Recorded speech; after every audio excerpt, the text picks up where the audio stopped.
What's going on, guys? Here on a beautiful South Florida day, probably the last cold day of the year. Supposed to be in the high 70s, low 80s for the rest of the week. It was nice while it lasted, but time for the warm weather again. AC back on, windows closed. So guys, I'm here working on the chevelle. I finally got my plate clean enough to where I can start fully focusing on this vehicle. This is our buddy Bobby's car.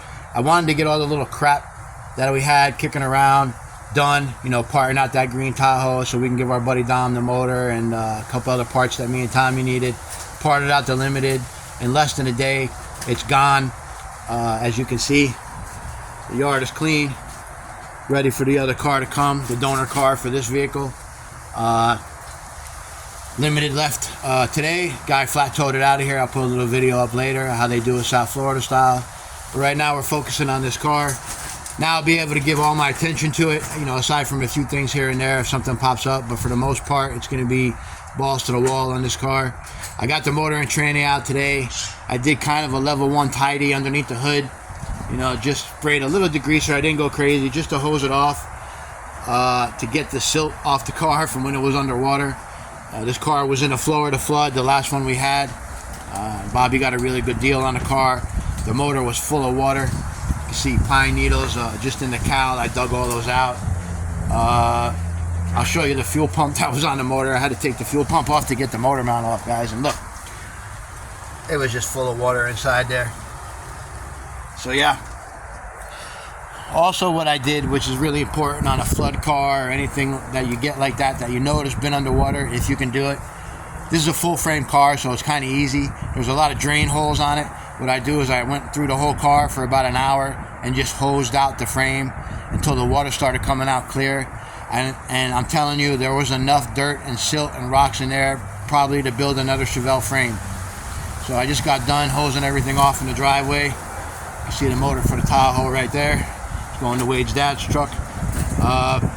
Just hose the driveway off. All the dirt right here. All that dirt right there on top and that puddle, that was all inside the frame of the car. It was pretty bad, guys, but took the extra time, got it all cleaned out. Sorry about the wind, guys, it's really windy today. Took the time, got the frame cleaned out the best I could.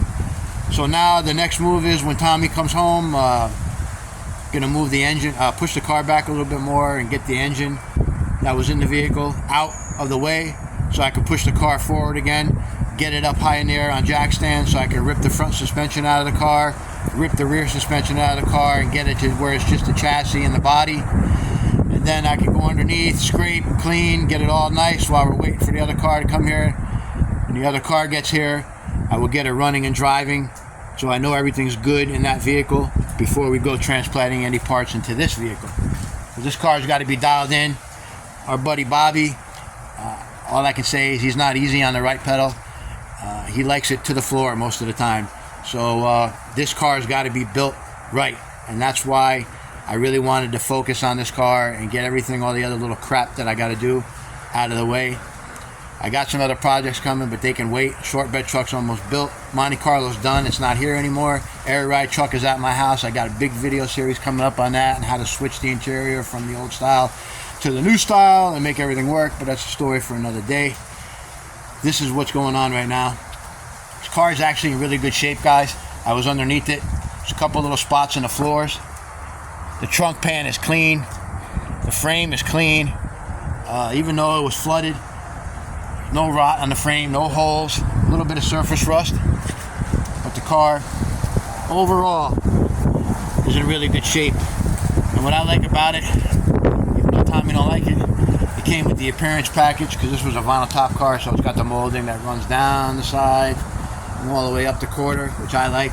And it has the rocker molding, which is inside the car. Let me open it up, I'll show you real quick.